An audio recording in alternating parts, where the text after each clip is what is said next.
গল্পের শুরুতে দেখা যাবে আদিত্য যখন রুমে এসেছে তখন সুদীপা আদিত্যকে বলছে, সরি সরি মিস্টার চৌধুরী। একথা শুনে আদিত্য রেগে যায়। আদিত্য সুদীপাকে বলছে, কেন সরি কেন? তখন সুদীপা বলছে, আসলে সবার সামনে আমার আসলে ওভাবে কথা বলাটা একদম উচিত হয়নি। তখন আদিত্য হেসে হেসে বলছে, বাহ, খুব ভালো। আপনার এখন মনে হচ্ছে এই কথা? আপনি না খুব জোর গলায় বললেন আমার বাবার সামনে যে আমি নাকি আপনার হাজবেন্ড। তাহলে আমার ওয়াইফ হয়ে কি করে আপনি আমার নামে এতগুলো কথা বলতে পারলেন? আসলে আমার কোনো উপায় ছিল না, সেই কারণে আমি কিছুই করতে পারিনি তখন। একটা মেয়ে, আমি তো ভুলেই গিয়েছিলাম যে একটা মেয়ে কোনোদিনও কোনো অন্যায় কাজ করতে পারে না।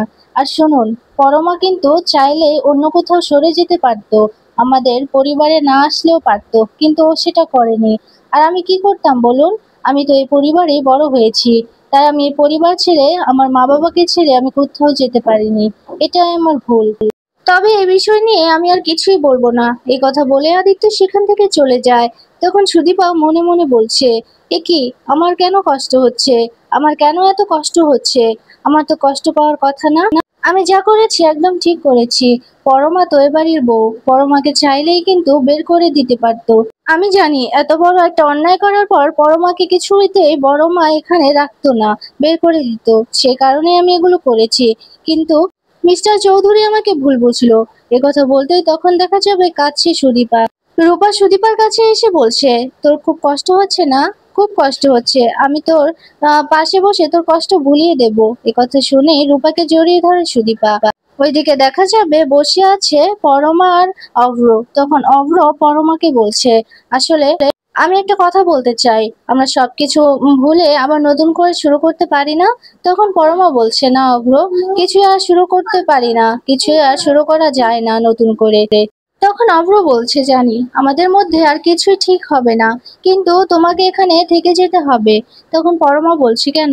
আমি তো নিজেকে শাস্তি দিচ্ছি, ভুলের জন্য নিজেকে শাস্তি দিচ্ছি। তুমি বরং আমাকে এখান থেকে যেতে দাও, যেতে দাও আমাকে। তখন অভ্র বলছে, না পরমা, তোমাকে শাস্তি দেব আমি, তুমি না। তবে তুমি এই বাড়িতেই থেকে যাও, যতদিন না পর্যন্ত সুদীপা আর আদিত্যর সম্পর্কটা ঠিক হয়। তখন দেখা যাবে এই কথা বলতেই তাকিয়ে থাকে পরমা অভ্রর দিকে। ওইদিকে দেখা যাবে সুদীপার প্রফেসর সুদীপাদের বাড়ির সামনে এসে দাঁড়িয়েছে। তখন প্রফেসর বলছে, আমি জানি, আমি খোঁজ খবর নিয়ে দেখেছি, তোমাদের বিবাহিত জীবন সুখের নয়। আর তোমরা এই সম্পর্কে বেশি দিন থাকবে না। তোমার চোখে কি এমন আছে যার কারণে তোমার মায়ায় পড়ে গেছি? 3 রাত 3 দিন আমি ঘুমাতে পারিনি। আমার তোমাকে চাই চাই সুদীপা, চাই চাই। এই কথা বলে তখন বাড়ির ভিতরে গিয়ে সুদীপার খোঁজ করতে তখন দেখা যাবে বাড়ির কাজের মেয়েটা সুদীপাকে ডাকতে চলে যায়। এদিকে বড় মাও চলে আসে আর বাড়ির সবাই চলে আসে। তখন প্রফেসর নিজের পরিচয় সবাইকে দেয়। তখন প্রফেসর বড় মাকে বলছে, আচ্ছা, বাড়ির বউ কেন আউট হাউসে আছে? এই কথা শুনেই তখন দেখা যাবে আদিত্যর মা মনে মনে বলছে, বাড়ির সম্মান আর কিছুই রইলো না। এখন বাড়ির বউয়ের প্রফেসরের সামনে বলতে হচ্ছে বাড়ির বউ নাকি আউট হাউসে আছে। তখন দেখা যাবে বড় মা হেসে হেসে বলছে, আসলে ওরা একটু গিয়েছে, ওরা চলে আসবে এক্ষুনি। তখন দেখা যাবে এ কথা বলতেই প্রফেসরকে বসতে বলছে বড় মা। তখন প্রফেসর বসতেই তখনই সেখানে সুদীপা চলে আসে। সুদীপা আসতেই তখন প্রফেসরকে বলছে, কি স্যার আপনি? তখনই দেখা যাবে আদিত্য চলে আসে। আদিত্য প্রফেসরকে দেখে তো অনেক অবাক হয়ে যায়। অবাক হয়ে সুদীপার দিকেই তাকিয়ে আছে। সুদীপা প্রফেসরকে বলছে, স্যার, আসলে আমি বুঝতে পারছি না আপনি কেন এখানে এসেছেন। কিছু মনে করবেন না স্যার।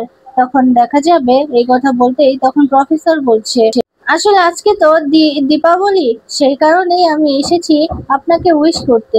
তখন সুদীপা বলছে, স্যার কিছু মনে করবেন না, ওটা দীপাবলি না, ওটা কালী পুজো হবে। এই কথা শুনেই তখন প্রফেসর বলছে, ও আচ্ছা, সরি, ভুল হয়ে গেছে।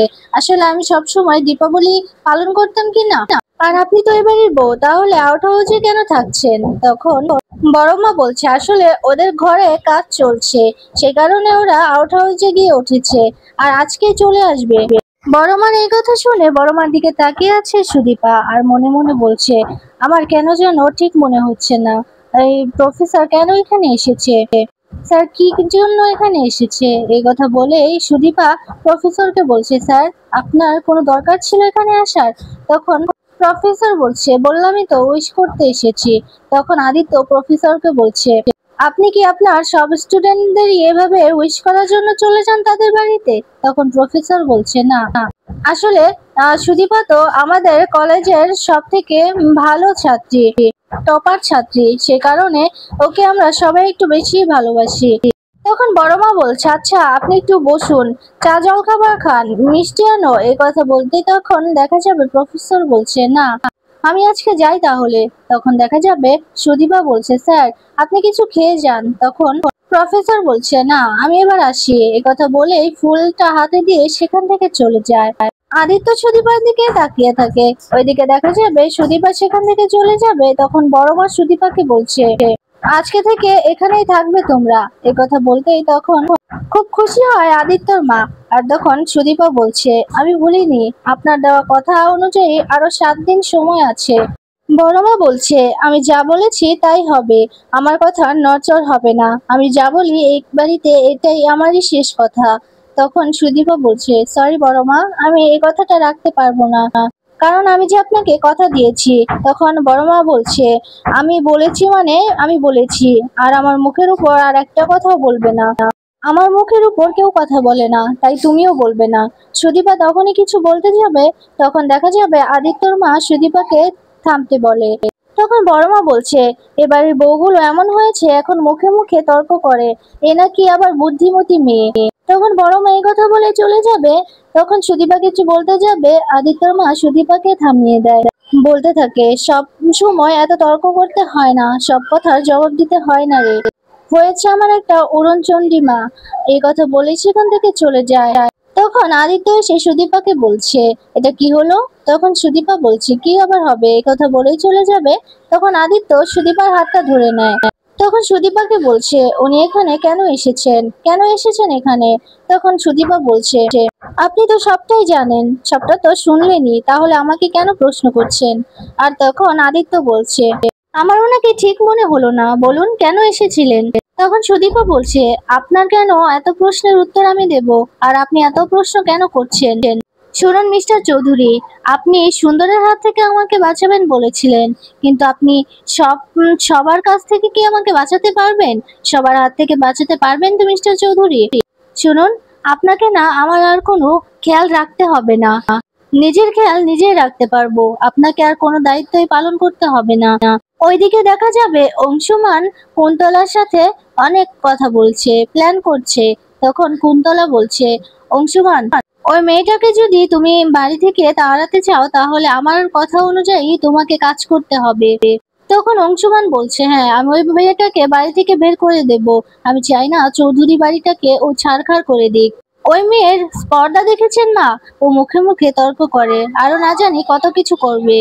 কুন্তলা এসব কিছু দেখে ভীষণ খুশি হচ্ছে।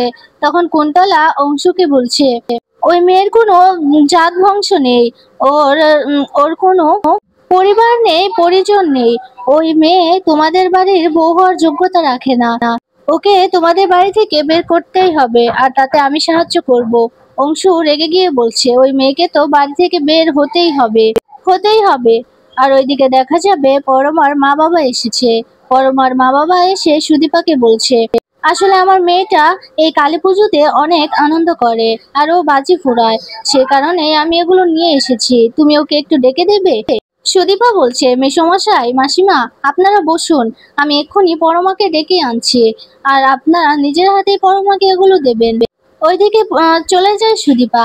তখন আদিত্য বলছে, আমাকে এক্ষুনি এখান থেকে চলে যেতে হবে, এখানে থাকা যাবে না। ওইদিকে দেখা যাবে পরমাকে ডাকার জন্য বড় মা গেছে। তখন বড় মাকে বলছে, বাড়ি থেকে যেহেতু যাবেই না, সেহেতু এসো আমার সাথে হাতে হাতে কাজ করবে, পুজোর কাজ করবে। আমি তো করব না, তোমরাই করবে। তখনই দেখা যাবে সুদীপা সেখানে চলে আসে। তখন অভ্র বলছে, কি বোন, কিছু হয়েছে কি? তখন সুদীপা বলছে, হ্যাঁ, পরমার মা বাবা এসেছে, পরমাকে যেতে হবে। আর মা, আমি একটা কথা বলতে চাই। তখন দেখা যাবে এই কথা বলতেই বড় মা বলছে, কি কথা? তখন সুদীপা বলছে, বড় মা, আমরা সবাই তো পুজোর কাজ করব, তাই আমি চাই সঞ্চালীও আমাদের সাথে পুজোর কাজ করুক। তখন দেখা যাবে বড় মা রেগে যায়, রেগে গিয়ে বলছে, তুমি কি এবারে সব ডিসিশন নেবে নাকি? সে যাই হোক, ঠিক আছে, সব কাজ করবে, তোমরা মিলেই করবে। এ কথা শুনে ভীষণ খুশি হয়ে যায় সুদীপা। তখন খুশি হয়ে যায় অভ্র। অভ্র তাকিয়ে সুদীপার দিকে তাকিয়ে মনে মনে বলছে, এই মেয়ে সবকিছু সম্ভব করতে পারে। তখন দেখা যাবে বড় মা সুদীপাকে বলছে, এত যে বারবার করে বলছো পুজোর কাজ করবে সবাই মিলে, পুজোর কোনো নিয়ম আছে জানো তো? তখনই সেখানে আদিত্যর মা চলে আসে। আদিত্যর মা এসে বড় মাকে ডাকতেই তখন দেখা যাবে বড় মা বলছে, আমি আসছি। আর একথা বলতে তখন সুদীপা বলছে, বড় মা, কে বলেছে আমি পুজোর কোনো নিয়ম জানি না? আমি তো জানি, আমি পুজোর সব নিয়মই জানি। এ কথা শুনে অবাক হয়ে যায় বড় মা। তখন সুদীপা সমস্তটা বুঝিয়ে বলতে থাকে সবাইকে। আর তখন এটা শুনে ভীষণ খুশি হয়ে যায় সবাই। তখন বড় মা সুদীপার দিকে তাকিয়ে মনে মনে বলতে থাকে, সুদীপা সব দিক দিয়ে পারফেক্ট, সবকিছু জানে সুদীপা। আর আমি আমি কিছুই জানি না, আমার মধ্যে কোনো গুণই নেই। তখনই দেখা যাবে সুদীপাকে বড়মা বলছে, থাক মা, অনেক হয়েছে, অনেক বলেছো, তুমি অনেক কিছুই জানো, আমি বুঝতে পেরেছি, চলো এবার।